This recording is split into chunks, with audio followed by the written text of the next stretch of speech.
En manchette aujourd'hui, un trajet d'autobus de 4 heures pour des élèves de Berry et les chasseurs d'orignaux de la région mettent la pression sur le gouvernement. Le TVA Nouvelles commence maintenant.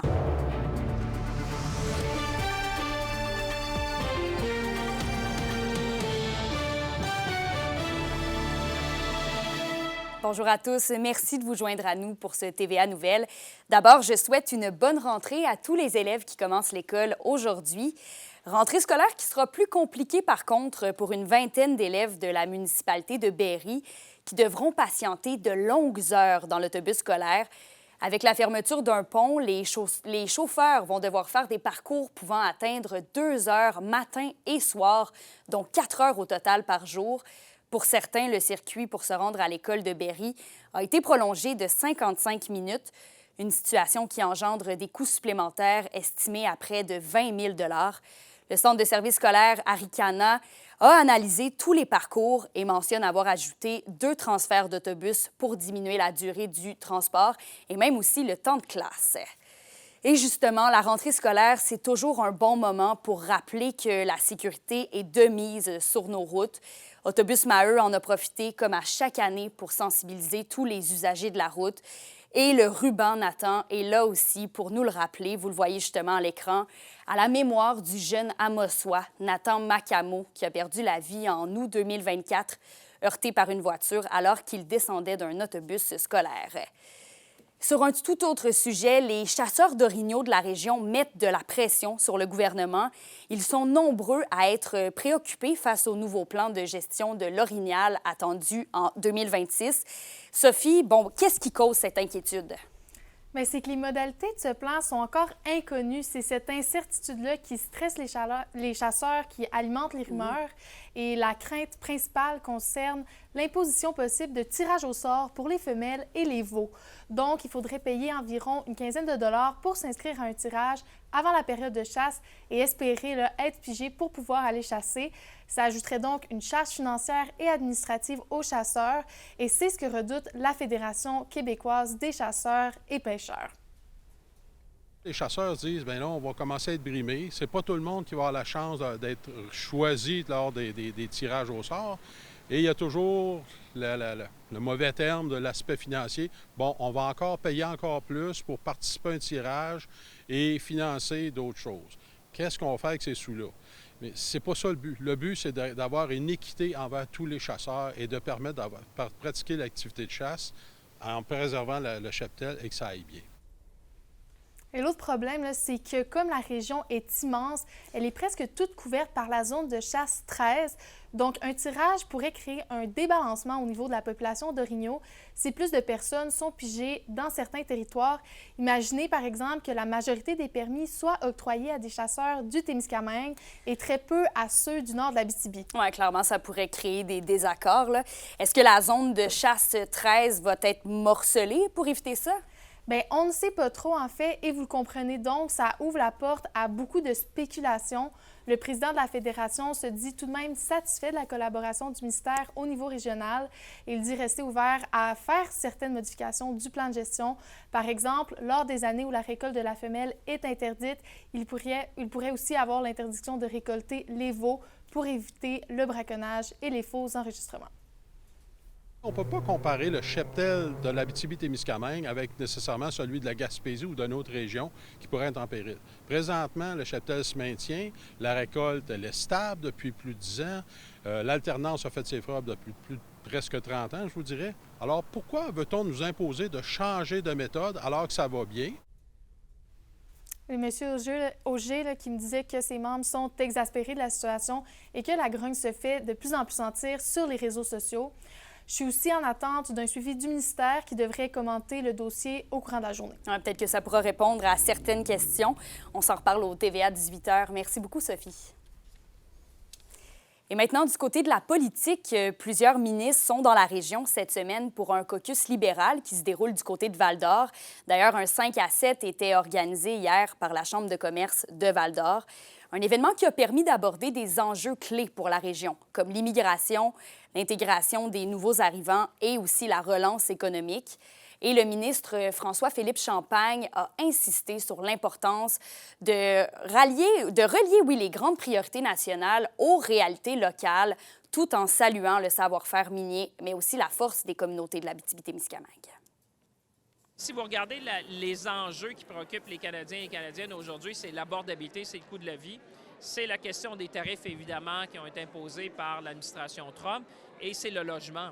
Donc, quand vous regardez ça, quand on reprend ces priorités-là nationales sur ce que ça veut dire pour les gens de chez nous ici, moi, quand je regarde ce que j'entends ici, ça correspond pas mal à ce qu'on entend à travers le pays. Alors, je le dis encore, c'est important que mes collègues découvrent une région comme l'Abitibi-Témiscamingue, fassent le déplacement, comprennent les enjeux, par exemple, de transport, les enjeux, par exemple, même avec les vols. On sait que c'est pas toujours facile parce qu'il y a moins de connexions qu'il y en avait.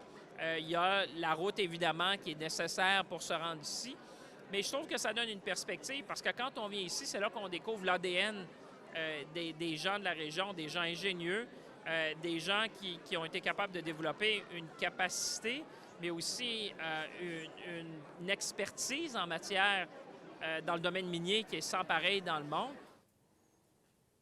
La question du jour TVA, une présentation de Mobilier Bélan qui vous offre depuis plus de 50 ans un service de qualité et un grand choix de matelas, mobilier, électro au prix compétitif que vous recherchez. Et à la question du jour, on vous demande, est-ce que les ministres visitent suffisamment l'Abitibi-Témiscamingue? Pour voter et commenter, rendez-vous au tvaabitibi.ca. Et dimanche dernier, l'organisme Bassin Versant du Témiscamingue a retroussé ses manches pour nettoyer le lac Ossisco à Rouyn-Noranda. Résultat, des kilos de déchets retirés et une rive plus propre. Élise Tessier nous en dit plus. Des pneus, des barils, des roues de vélo et bien plus encore. Au total, 223 kilos de déchets ont été retirés des abords et des eaux du lac Ossisco dimanche à Rouyn-Noranda. Mandatée par le ministère de l'Environnement, c'est une équipe de l'organisme de bassin versant du Témiscamingue qui s'est affairée à la tâche. On va dire que c'est pas dans les places où il y a le plus de monde qui y vont, donc ils ne le voient pas nécessairement. Mais c'est pour ça également qu'on essaie de faire beaucoup de sensibilisation puis de pouvoir montrer au monde qu'on enlève ces déchets-là puis que chaque petite action compte. Mélanie Allé, du collectif Territoire, qui s'affaire réhabiliter à long terme le lac Ossisco, souligne que la majorité des déchets retrouvés sont récents, souvent âgés moins d'1 an. Ça a l'air de rien, mais un pneu comme ça peut se dégrader et dégager des contaminants pendant 300 à 400 ans dans l'environnement. Puis même chose avec tout ce qu'on a ramassé, surtout les plastiques qui sont rendus relativement petits. C'est facile pour des oiseaux, par exemple, surtout s'il y a compétition, qu'il y en a plusieurs un à côté de l'autre, de prendre ça pour peut-être quelque chose de comestible puis l'avaler, puis c'est pas comme s'ils pouvaient le digérer. Donc, à toutes les occasions qu'on a de pouvoir faire une part, dans le fond, puis enlever des déchets, bien, on le fait. Des bénévoles ont participé à la décontamination, une occasion idéale pour sensibiliser le public à l'état du lac. Oui, là, j'arrive du fond du lac, là. Je trouve ça satisfaisant quand même. Ça a quand même bien été. On a quand même plusieurs kilos de résidus qui étaient là depuis très longtemps. Il y en a que ça fait peut-être moins longtemps qu'ils sont là, mais il y en a encore. Ça reste une tâche qui est très difficile parce qu'il y a beaucoup d'algues, il y a beaucoup de plantes aquatiques. Alors, on nage là-dedans, on s'accroche et c'est difficile de voir, en plongeant, c'est difficile de voir qu'est-ce qu'il y a au fond du lac. Fait qu'il faut peut-être reprendre l'activité au printemps avant que les plantes poussent. Élise Tessier, RNC Nouvelles, Rouyn-Noranda. On en parlait tout à l'heure, des ministres fédéraux étaient dans la Vallée de l'Or pour annoncer d'importants investissements hier, 2,4 millions de dollars pour soutenir 5 entreprises minières dans leur croissance et dans la modernisation de leur équipement. Le reportage de Zachary Desrosiers. C'est un investissement majeur pour la Vallée de l'Or. Ottawa accorde plus de 2,4 millions de dollars à 5 entreprises de la région qui œuvrent dans le secteur minier. Technilab, SGB Abitibi, Arcis Web Software, ASDR Canada, Usinage Marcotte et Hydrotech Mining profitent de ce soutien. Comme vous avez certainement remarqué, ce sont toutes les industries à la fine pointe à technologie, des entreprises à la fine pointe à technologie. Donc nous sommes très intéressés à favoriser et accélérer le processus d'innovation dans l'économie canadienne pour que ce modèle puisse continuer et prospérer davantage, il faut que la production des ressources naturelles soit elle aussi extrêmement efficace, innovante. Ce qui est intéressant, c'est qu'ici, cette région a toujours été un leader dans ce processus de mondialisation, d'aller travailler avec les partenaires ailleurs sur la planète et pas seulement d'envoyer les ressources naturelles primaires aux États-Unis. Les sommes serviront à moderniser des équipements, améliorer la production et développer de nouveaux marchés. Bien, pour l'entreprise, ça représente un bon coup de pouce. Puis, on est quand même une entreprise qui est de niveau international maintenant. On avait peut-être des systèmes, parce que dans le fond, c'est le ERP qu'on a changé dans notre système administratif. On était peut-être un peu archaïque sur notre système, puis là, on est rendu à la fine pointe. Ça va nous permettre là, de mieux gérer nos gros projets puis nos projets à l'international. Bien, c'est beaucoup pour le ERP et le CRM. C'est vraiment pour connecter notre réseau de succursales ensemble. Puis à ce moment-là, avec tout ça, bien, on va améliorer notre rentabilité puis également tout ce qui est le réseautage dans la compagnie. Chez ASDR Canada, ce financement arrive à point. L'entreprise pourra automatiser une partie de ses opérations, un atout précieux alors que la main-d'œuvre se fait rare. La main-d'œuvre est quand même difficile à avoir, ça fait qu'en mettant un nouveau système un peu plus automatisé, on peut faire le même, grossir la compagnie sans grossir le nombre de personnes qui y travaillent du côté administratif. Un soutien qui va bien au-delà de l'économie, rappelle le dirigeant de Hydrotech Mining, Shane Poirier. C'est pas juste des retombées économiques, je pense que c'est aussi le côté, beaucoup d'éducation à faire côté environnement, parce que les mines d'aujourd'hui sont propres, ils ont un environnement, sont très conscients de l'environnement, donc c'est vers là qu'il faut focusser. Les fonds accordés aux entreprises pourront aussi servir à développer de nouveaux marchés dans l'avenir. Zachary Desrosiers, RNC Nouvelles, Val-d'Or. Et le Festival Trad de Val-d'Or a annoncé ce matin sa programmation pour sa 8e édition. Éric et Simon Baudry, la famille Leblanc, Léhi, les marchands de mémoire et plusieurs autres sont impatients de vous faire giguer du 5 au 9 novembre prochain. Et c'est fait, les Huskies de Rouyn-Noranda ont dévoilé l'alignement officiel de cette nouvelle saison. On y compte bien sûr Thomas Verdon, Samuel Beauchemin, Benjamin Brunel et Lars Steiner. Samuel Meloche sera aussi de retour derrière le filet.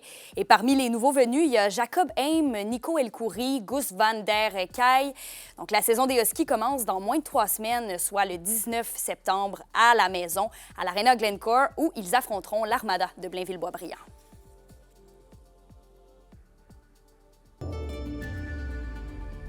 Des nuages et une possibilité d'averse, c'est ce qui nous attend aujourd'hui à la météo en Abitibi, avec des températures autour de 15 degrés Celsius. Pour le Témiscamingue, c'est un petit peu plus optimiste comme scénario. C'est un mélange de soleil et de nuages, maximum 14. Et pour ce soir et cette nuit, sur l'ensemble du territoire, c'est généralement nuageux, avec des nappes de brouillard qui vont se former au cours de la nuit, minimum de plus 4. Donc voilà, c'est tout pour nous. Merci d'avoir été là. On se retrouve au TVA 18h comme à l'habitude.